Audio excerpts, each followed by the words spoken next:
ಜಾಗತಿಕ ಬಂಟರ ಸಂಘಗಳ ಒಕ್ಕೂಟದಿಂದ ಉಡುಪಿಯಲ್ಲಿ ಇಂದು ಮತ್ತು ನಾಳೆ ವಿಶ್ವ ಬಂಟರ ಸಮ್ಮೇಳನ 2023 ಕ್ರೀಡಾ ಸಂಗಮ ಮತ್ತು ಸಾಂಸ್ಕೃತಿಕ ಸಂಭ್ರಮ ನಡೆಯಲಿದೆ. ಉಡುಪಿ ಬೋರ್ಡ್ ಹೈಸ್ಕೂಲ್ನಿಂದ ಇಂದು ಅಜ್ಜರಕಾಡಿನ ಮಹಾತ್ಮ ಗಾಂಧಿ ಜಿಲ್ಲಾ ಕ್ರೀಡಾಂಗಣದ ತನಕ ನಡೆಯುವ ಮೆರವಣಿಗೆಗೆ ಪೊತ್ತಿಗೆ ಮಠದ ಶ್ರೀ ಸುಗುಣೇಂದ್ರ ತೀರ್ಥ ಶ್ರೀಪಾದರು, ಆದಿಚುಂಚನಗಿರಿ ಮಹಾಸಂಸ್ಥಾನ ಕಾವೂರು ಮಠದ ಡಾ ಧರ್ಮಪಾಲನಾಥ ಸ್ವಾಮೀಜಿ ಹಾಗೂ ಕಟೀಲಿನ ಪ್ರಧಾನ ಅರ್ಚಕ ಲಕ್ಷ್ಮೀನಾರಾಯಣ ಆಸ್ರಣ್ಣ ದೀಪ ಬೆಳಗಿಸುವ ಮೂಲಕ ಮೆರವಣಿಗೆಗೆ ಚಾಲನೆ ನೀಡಿದರು.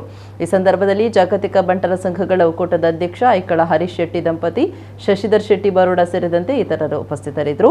ಇಂದು ಬೆಳಗ್ಗೆ 11 ಗಂಟೆಗೆ ವಿಶ್ವ ಬಂಟರ ಸಮ್ಮೇಳನವನ್ನು ಮುಖ್ಯಮಂತ್ರಿ ಸಿದ್ದರಾಮಯ್ಯ ಉದ್ಘಾಟಿಸಿ ಕ್ರೀಡೋತ್ಸವಕ್ಕೆ ಚಾಲನೆ ನೀಡಲಿದ್ದಾರೆ.